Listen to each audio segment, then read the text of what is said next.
Oh, my amplified unit, salute! We got a good one for you today. Wait till you hear this.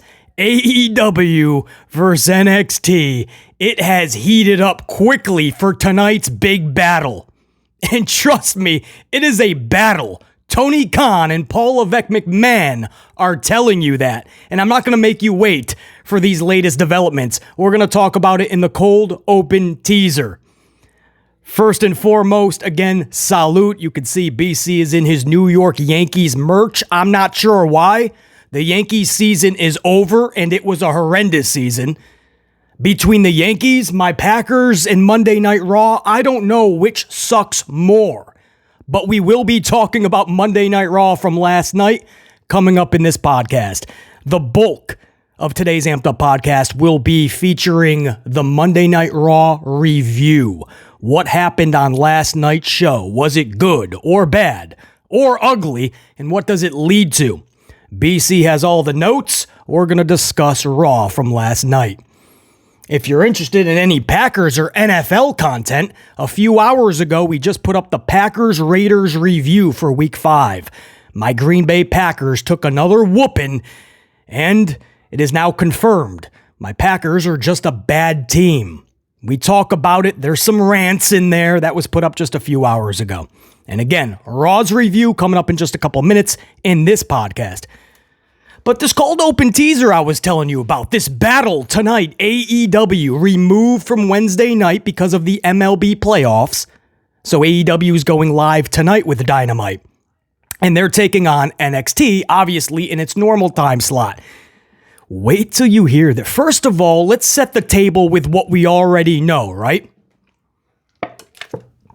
And what we already know is that AEW was not just coming quietly to Tuesday night. Oh, we don't need to disrupt the neighborhood, Triple H. We're just going to be here for one night, and we'll be quiet. We're not going to raise too much of a fuss. Maybe we get 6, 7, maybe 750,000 viewers. We're not going to disrupt anything. No, they came with Title Tuesday, they're calling it. Taco Tuesday. Everything is awesome. Lego movie. Anyway, Title Tuesday is what Tony Khan came up with. A little mini pay-per-view, some title matches, number one contender matches, Edge, Adam Copeland's debut wrestling match. It's all coming up in tonight's show for AEW. So, Paul Levesque McMahon said, hold my coffee, or his bifocals, his glasses. Either way, he said, hold stuff. He said, Shawn, right? The call over to Shawn Michaels. I'm sending you over Judgment Day. You know, the North American NXT champion, Dominic Mysterio. I'm sending you over Becky Lynch, the NXT women's champion. I'm sending Asuka over there. I'm sending you Cody Rhodes. I'm sending you John Cena. I'm sending The Undertaker. WWE's answer to this mini AEW pay-per-view is stacking the entire night with stars and even legends from the main roster. And it doesn't end there. So then we find out that NXT is going commercial-free for the first half an hour. A massive move to make sure that remote controls are right on the USA Network, not going over to AEW. So then Tony Khan said, not so fast. He said, I just got off the phone lines with Turner Networks, and we too are going commercial free the first half an hour of AEW Dynamite. You can't make it up. Goosebumps, bro. For anybody that tells you it's not a war, it's not a battle, each company's doing their own thing, right? Even H will tell you that. Sometimes Tony says it's a war. Either way, and if you didn't think so, now they're not even hiding it. Triple H and NXT USA Network say we're going commercial free for the first half an hour. AEW says hold my coffee. We're going commercial free now. And then it doesn't even stop there. NXT usually has an 8-minute overlap, right? So 10 p.m. Eastern time when normal shows would go off there, they go off there at 10:08. It's called an overrun, and they have an 8-minute overrun. Tony Khan went and got approved a 10-minute overrun for tonight's Dynamite, guys. Goosebumps, bro. Just talking about it. In other words, NXT's got 8 minutes, so Tony Khan said, I want 2 extra. So the last visual you're going to see is AEW Dynamite. Now, it's early as of the recording of this. Is Triple H in talks right now with USA Network to try to get a 10, 12, maybe 15-minute overlap? Where does it end? Do we go to midnight? This is ever evolving. I'm sure both are going to be working the phone lines today, Tony Khan and Paul Levesque McMahon. But this is an interesting, heated discussion and battle that is just gaining momentum by the minute. I'll keep track of it, guys. I hope to be live with you guys tonight. AEW versus NXT. I want to be live. And I'm not going to have 2 TVs. I could. I got 5 TVs and I got 3 cable boxes. But you know what? We're going to have 1 TV, and like we used to do in the Attitude Era, I'm going to flip back and forth, and we're going to see live which company is gaining our attention, which company is captivating us. So if you can, even for a moment, stop by the channel tonight. Say what's up, smash that up. Show some love and appreciation, and BC would love to have you. Again, even if only for a few minutes, but we're going to have a lot of fun tonight seeing what these companies are bringing to the table. But it's a massive development that's ever evolving, guys. A massive war tonight, AEW versus NXT. Triple H, Paul Levesque McMahon, and Tony Khan saying, hold my coffee, I'm not losing tonight. I'm going to get a big swig of coffee. We're going to come right on back. We're going to cover Monday Night Raw for the 9th of October, 2023. Let's get amplified.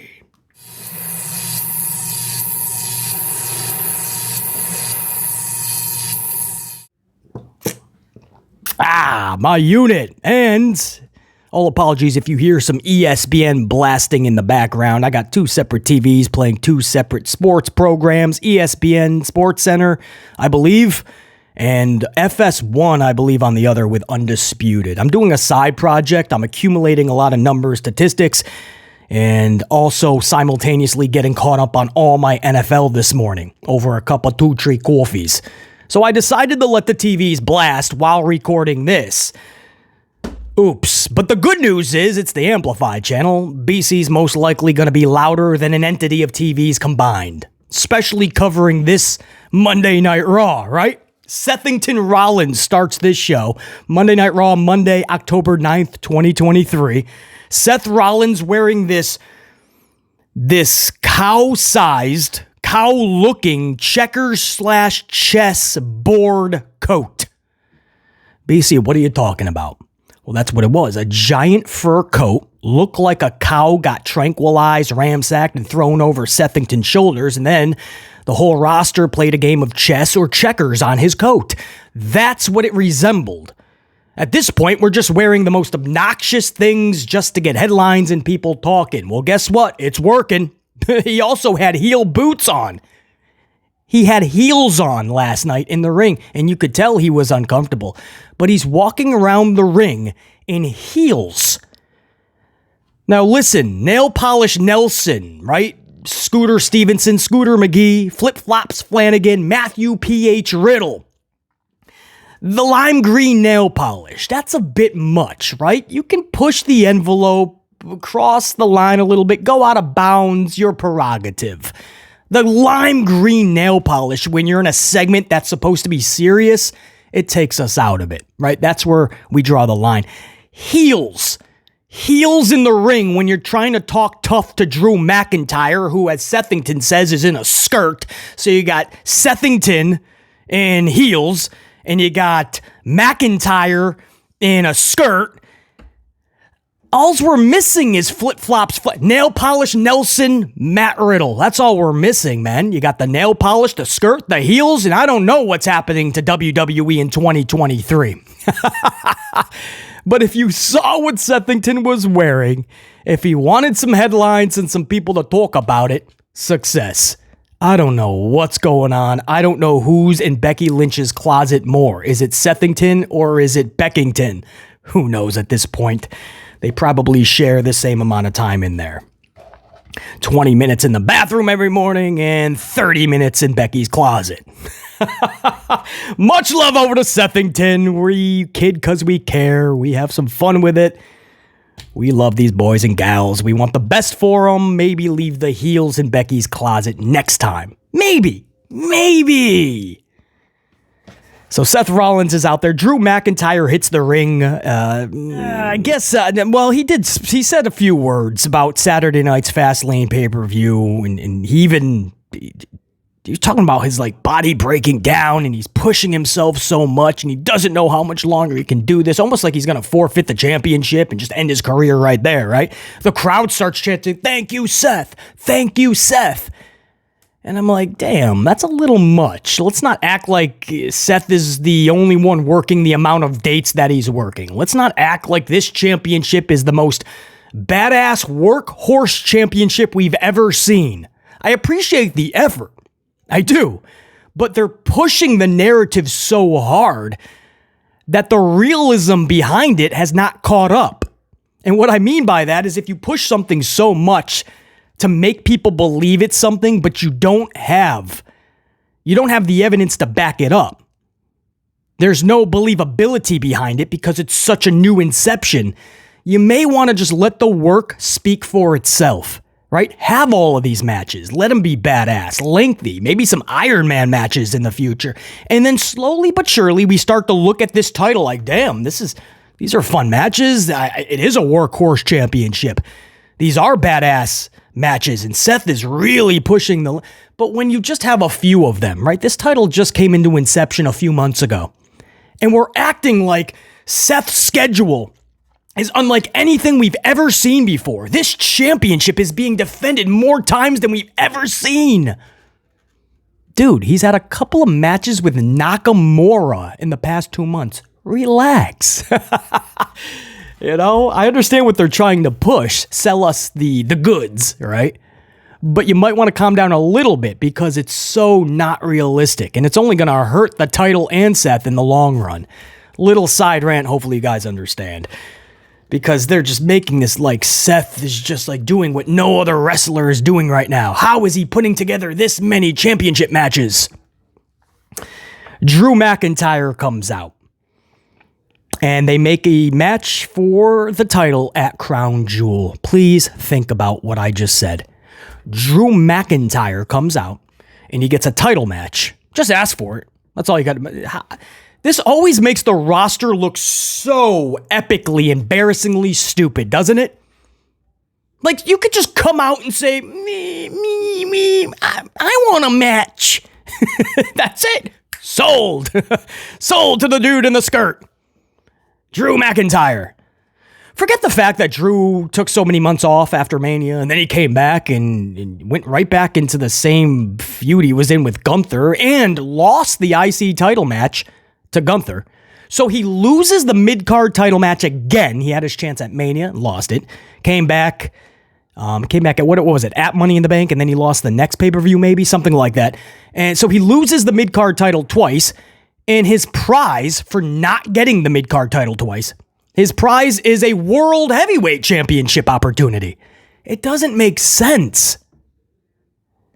But on top of that, that's not even the biggest issue I have.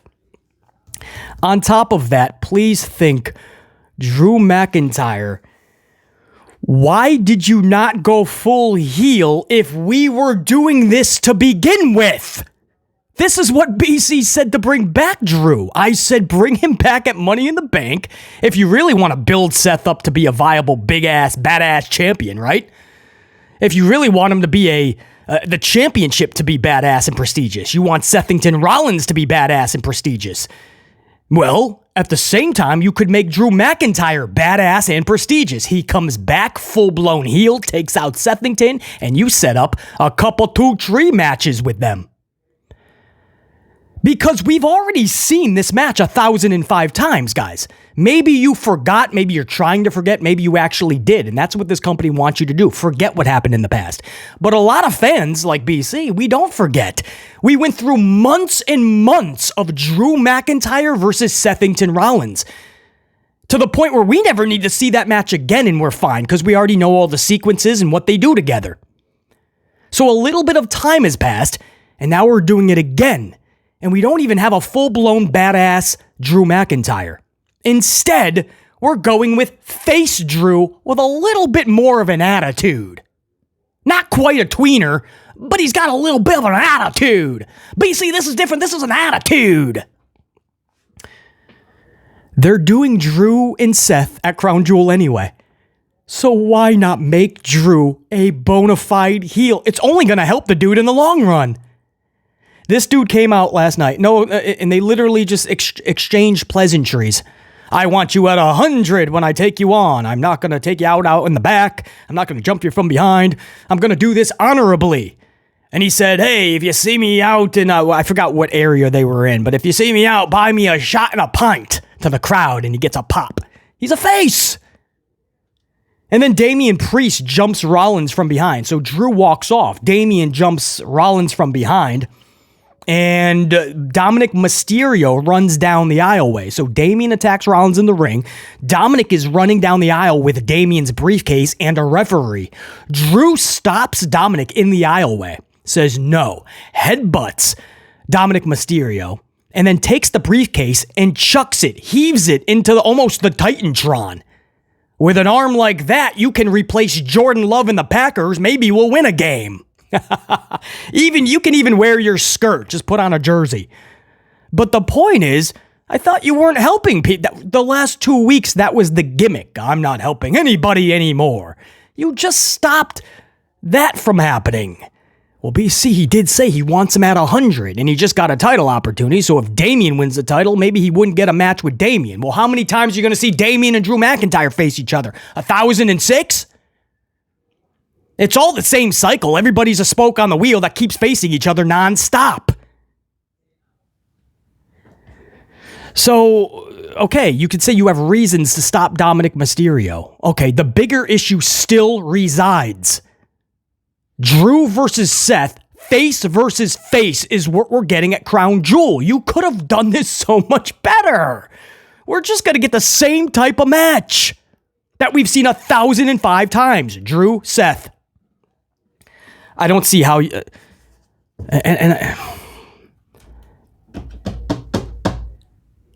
Man, if we didn't see this match so many times in the past, maybe I'd be okay with it, right? Okay, they're going to go this way for the next few weeks. Face versus face. There'll probably be a tag team next week on Raw, right? They'll form a tag team or something to take on two heels, maybe Judgment Day, right? That's what happened, right? Dominic and Damian versus Seth and Drew next week or the week after. Maybe both weeks. Watch. Right? It's sad when we can book this before they even promote it. Because that's what's going to happen. Because it's lazy, redundant booking. How do you miss this opportunity if you're just going to have Drew versus Seth to bring them back at MITB? Money in the... Yeah, there you go. We'll be hip. We'll put it in the letters, right? MITB. You bring them back at MITB and you just... make him a bona fide heel, ruthless aggression, badassery, a villain you want to boo. Not shaking Seth's hand and saying, I want you at your best, so I'm going to make sure that you're not jumped. No, be the one to do such. No, we get the same Drew McIntyre that nobody's really connecting with. Nobody's jiving with this Drew McIntyre. He's boring. And this is coming from BC, who you guys know I respect Drew. I want the best for Drew, especially in his booking, because then we can care. But this Drew McIntyre, it is so bad. Nice guy Drew versus bad back Sethington. Oh, I hope this keeps our interest going into November 4th, Crown Jewel. I cannot believe what we saw to open up Monday Night Raw. We're doing this anyway, and now we're just getting face versus face. Oh, no, Drew's got a little bit of an attitude. Anyway, moving on, the first match of the night, Ivar versus Kofi Kingston in a Viking rules match. Yes, if you want redundancy, this is where it's at. You see the new report? You gotta love this too before I take a big swig of coffee. A new report. Insiders now say that Paul Levesque McMahon has 99.99% creative power in WWE now. And that Endeavor is actually pulling for him and rooting for him to do such, to have the majority of it. He's had it, first of all. He's had it. And this, Ivar versus Kofi Kingston in another match together, this time, Viking rules. How much better is it than what we've been getting for months and even years? Not much. Oh, I tell you, Ivar versus Kofi Kingston Viking rules match. Vikings versus the New Day, August 7th. This is real, by the way. This actually happened.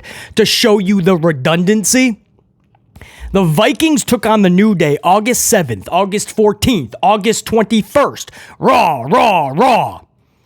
Ivar versus Kofi. This exact match was just 3 weeks ago on Monday Night Raw, September 18th, guys. This exact match. Kofi versus... So forget the New Day versus Viking Raiders, which we've seen a bunch of times in the last month or two. But this exact match, Ivar Kingston, we saw just 3 weeks ago on this same program. Just last week, we saw Ivar versus Xavier Woods one-on-one. So when I tell you guys we see the same matches every single week, doesn't matter if it's a Vincent Kennedy McMahon, a Paul Levesque McMahon, WWE gives you the same redundancy every single week, every show, segment after segment. Sami and KO versus the Judgment Day in any variation, week after week, month after month. Imperium and Tommaso somehow or Chad Gable somehow every single week, month after month. New Day versus the Viking Raiders every single show, week after week, month after month.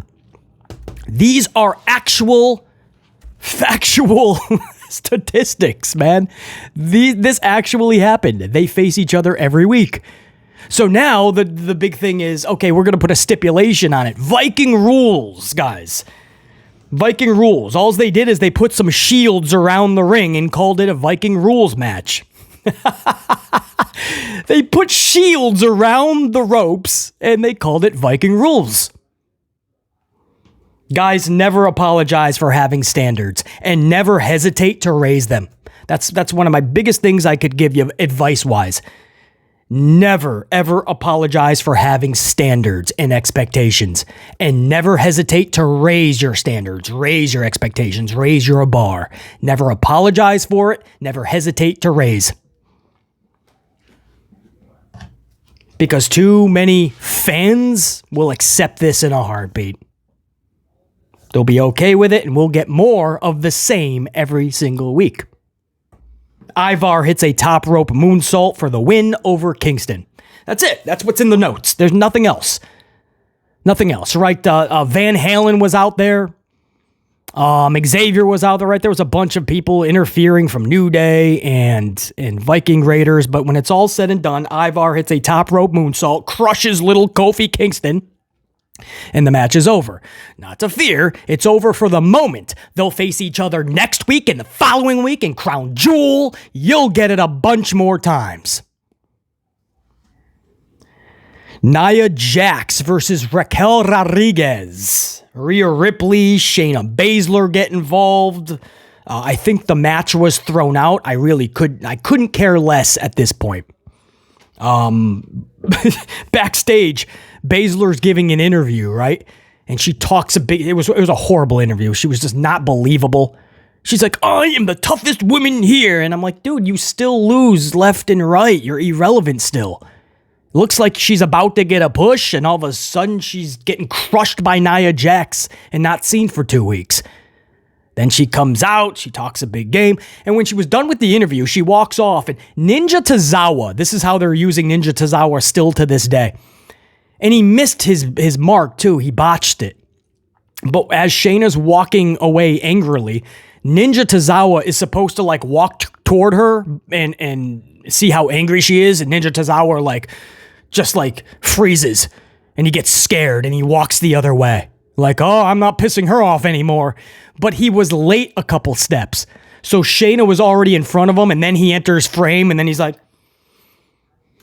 doing his shtick that he was told to do. But by that point, Shayna was already gone. So not only was it an embarrassingly bad way to use Ninja Tozawa, and it's sad to see, but when it's botched, it was even more sad and embarrassing. So, man, I'm not saying that Ninja Tozawa in the ring in a 20-minute match is going to entertain me either, or make me excited, or make me care. So I don't know what to do with Ninja Tozawa. This is what happens when you book people so bad for so long. That, we just look at Ninja Tozawa as a comedy thing now, right? A little thing backstage to get a good laugh at. And when it's botched and you can't even laugh at it, that's when it becomes sad. As far as Nia Jax and Raquel Rodriguez, again, I think the match was just thrown out because Ripley got involved and then Shayna Baszler. I don't know what it leads to. Fatal 4-way with all the badass females at Crown Jewel. I don't know. I don't know what they're doing. I don't know. I still don't know why Nia Jax was brought back. I don't. Other than feed her to Jade Cargill, I guess. But she squashed so many talents over the first 2 weeks she was brought back. It's hard to get that momentum back for somebody like Zoe Stark or even Shayna Baszler. Raquel Rodriguez is out there last night as Nia's coming to the ring. Did you guys see her just smiling? We come back from break. Raquel's in the ring. And she's smiling, waving at people in the front row. Nia's music hits. She comes down and she's like smiling. Like, all right, let's do it. Come on, man. Smiley Raquel is not going to cut it. Hour number two. So that's the first hour, guys. Seth and Drew face Drew McIntyre with a slight attitude. Make a match out of the blue for Crown Jewel. And then Ivar and Kingston have another match together with shields around the ring. Viking rules. And Raquel and Nia Jax fought to a no contest. Awesome. What an hour of television. Thank goodness Paul Levesque McMahon is in charge. This is riveting. Hour number 2, Cody Rhodes and Jey Uso. Michael Cole is interviewing Cody and Jey Uso. Michael Cole is pressing Cody about finishing the story. Even though you have tag titles, are you eventually going to finish the story? And Cody is speechless. I don't know what they're trying to do here. This is so weird. Cody's like, I don't know, Michael. I don't know what I'm going to do with Roman. I'm concentrating on tag team titles right now. That's what he told everybody. He's like, I'm so excited. Jesse Spano from the Saved by the Bell. You ever see it? I'm so excited. I'm so excited. And I just can't hide it. I'm about to lose control and I think I like it. Jesse Spano. She took too many pills. Zachary Morris and all them catch her too late and she's flipping out. You never saw that? Show called Saved by the Bell. But anyway, the point is, Cody looks at the crowd and says, Michael, I can't answer that because I'm so excited to be a tag team title holder. And I'm like, stop it. Nobody's excited to hold those crushed pennies and crushed dimes because that's what those titles look like. Crushed pennies and crushed dimes. So it's so weird. He's like all speechless and he's like confused now. And he's like, I don't know about Roman anymore. Very odd, man. And then KO and Sami hit the ring and they agree to have a title match for the main event. You know, Sami's like, I'm conflicted, but I do want the titles back, but I do like you guys. And KO's like, I'm not conflicted. I want my titles back. So they make a match for later in the night. Now listen, beggars can't be choosers. At least it's not Judgment Day versus KO and Sami again, right? Now we're just throwing Cody and Jay in this endless list of matches with the Judgment Day eventually. In fact, that was set up last night. We'll get to that in the main event. But for the start of hour 2, that match was set up for the main event. So again, we'll go over that when we get to the end of hour 3. The first matchup of hour number 2 was Chad Gable versus Bronson Reed versus Ricochet. The winner gets an IC title match. How do you figure? What has Ricochet done to get a chance at an IC title match? I would love to know. Much less Chad Gable, who just had opportunities to get it and failed. And now you just got to win one match and you're right back at the front of the line? That's so weird to me. Again, we're not asking you to move mountains. We're just asking for bare minimum logic and common sense. Make it believable for some of the older fans. Even if you want to book the 7 and 8-year-olds, that's fine. But listen, there's people over the age of 9 that are watching this. So can't you just possibly make things make sense? Just make these things make sense a little bit. Think about what you're doing. So the match itself just doesn't make sense, but let's do it. Screw it. Oh, and you gotta love this. Nakamura attacks Ricochet before the match. Really? That's the consolation prize? So you lose another match for the World Championship, and then you take out Ricochet. And then next week, it's a anything goes match or falls count anywhere. One of those type of matches was made for next week. Ricochet versus Nakamura. So obviously Nakamura is going to win this match. So this is the consolation prize. Lose to Seth.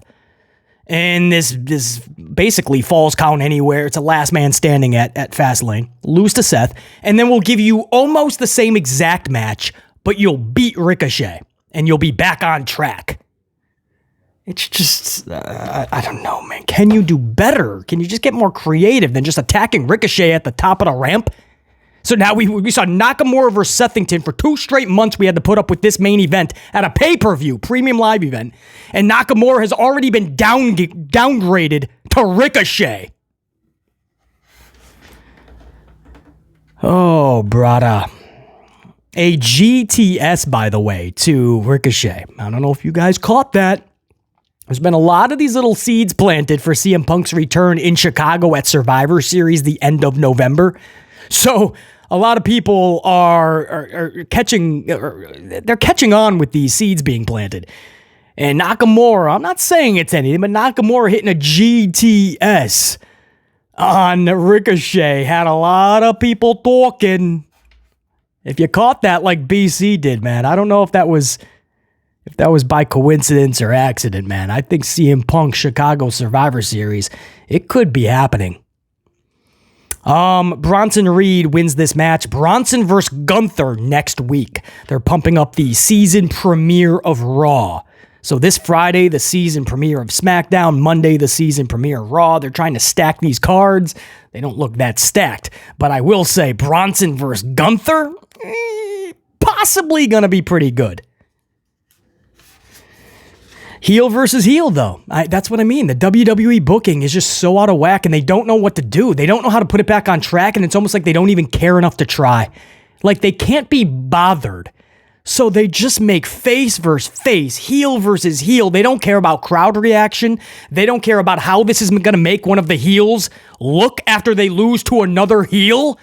Subconsciously, you're probably going to be downgraded about 40 to 50% bare minimum, as far as how fans perceive you in your villainness, right? They don't care.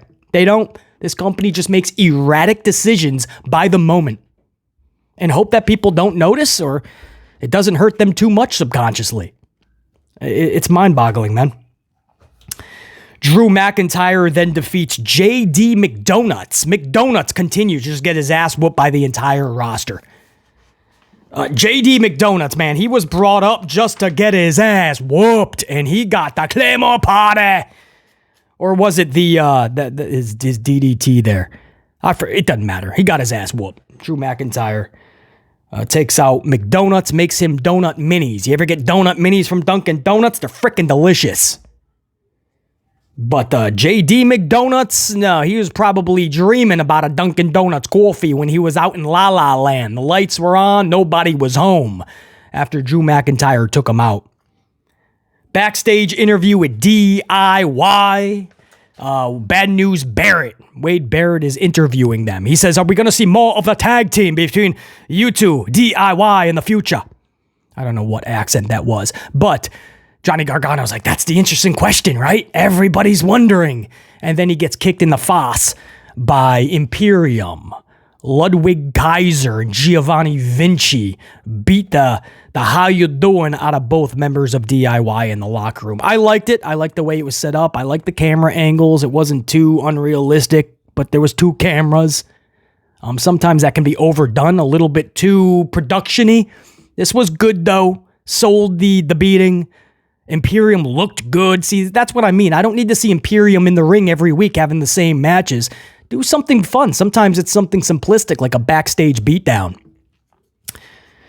So it looks like that feud is going to keep going, Imperium and DIY. At least I'm down with it. I'm not down with putting them together. Johnny and Tommaso, book them separately until they're both over and then have a massive reunion in the future.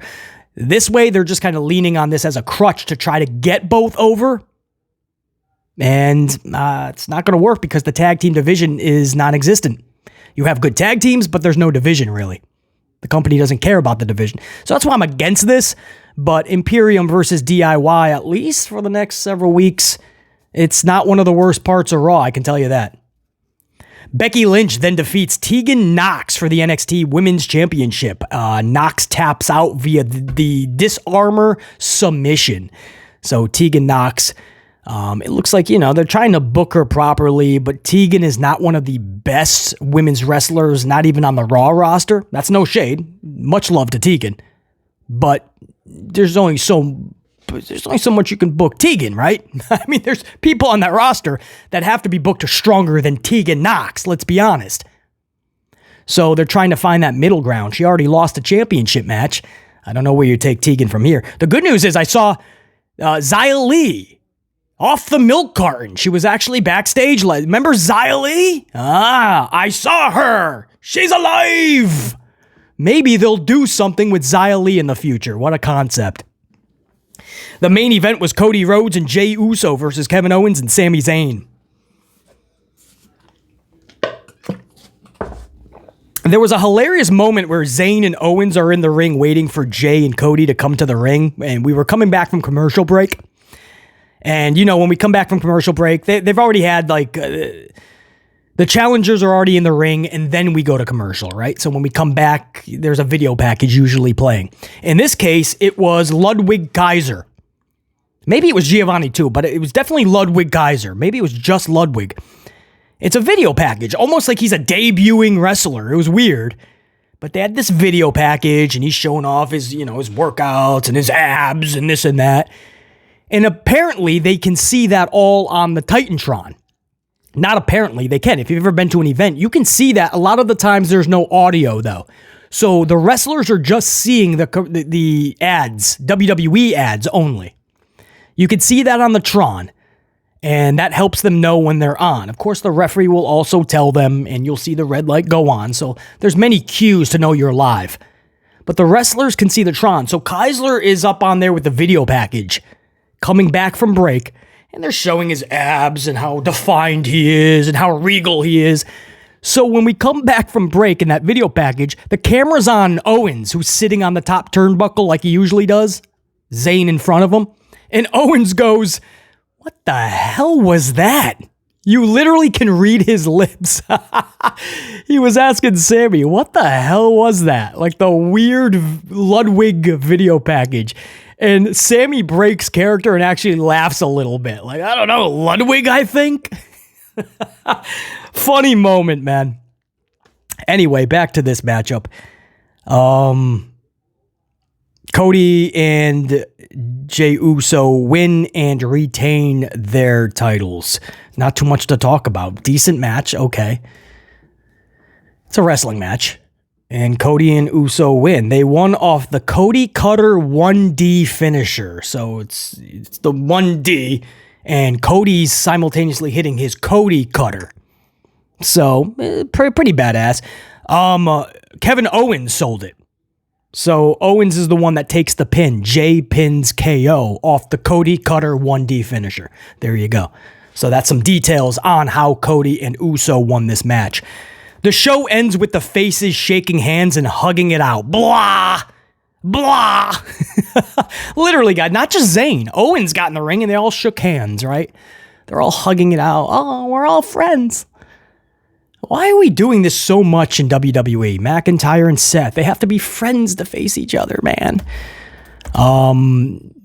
These tag team matches with Owens, you could have just had Owens just go, "No, I'm still not buying it," because then you can do a lot more storyline-wise going forward. You don't have to have Owens just hugging it out with Jey like that after you just lost the match. Everybody these days is hugging out and shaking hands after their match. In 2023, it's all about the work rate and then the respect afterwards. And then you wonder why wrestling is in the toilet ratings-wise. Then you wonder why. Where's the storyline? Where's the villain and the hero? The bad guy and the good guy? And let him have a story that we care about, we want to pay money for at the pay-per-view to see the culminating moment of the hero defeat the bad guy. Man, now it's just about, another good wrestling match. Yay. And, respect. They shook hands. Yeah. Yeah, respect. Blah. Anyway, 3 hours of your Monday Night Raw to watch the faces shake hands. The same faces that just last week on Raw were taking care of all, or was it Friday night? That was LA Knight. LA Knight and John Cena, Cody and Jay, taking out all the heels, Judgment Day, Bloodline. And then on Monday Night Raw, all the faces are shaking hands some more. So everybody's having just a good old time, right? Every WWE show lately is ending with the faces celebrating. Man, I don't know why fans don't think there's interesting storylines. Because the pay-per-view goes off the air. Sethington is celebrating second straight pay-per-view. One of the top faces is celebrating his championship reign and his championship victory. On Raw and SmackDown, the faces all are taking out the villains. That's not what should be happening at these shows. No reason to care anymore. If those are the culminating moments and the faces are always on top, then why even keep tuning in? You just saw the faces are always on top. That's it, man. Oh, BC, you're asking a lot, man. Your expectations, BC. Guys, again, Packers, the Green Bay Packers review for Week 5, NFL Week 5, Packers defeated by the Raiders. It is up on the channel. A few hours ago, we put that up. 30 some odd minutes. If you got the time, check it out. Even if you're not an NFL fan, more specifically a Packer fan, stop by, show some love, man. Say what's up. So check that out. And then later tonight, I hope to be live to catch AEW versus NXT. Who is going to captivate our remote control, right? Where is that going to reside?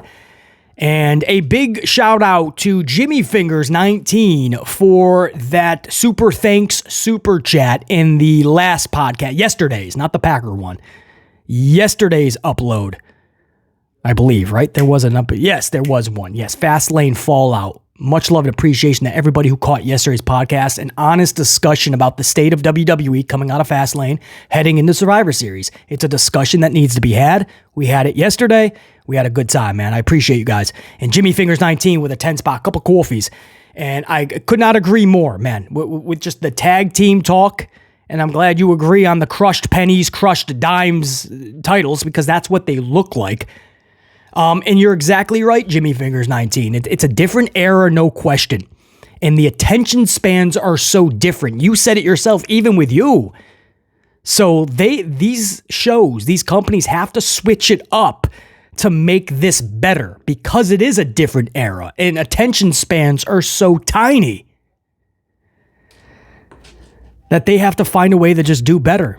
And it's not going to be the same philosophy that we all grew up with. There's no question about that. So anyway, great dialogue there, Jimmy Fingers 19, and I appreciate you. And Colin, by the way, I think this was just a few hours ago on the Packers upload.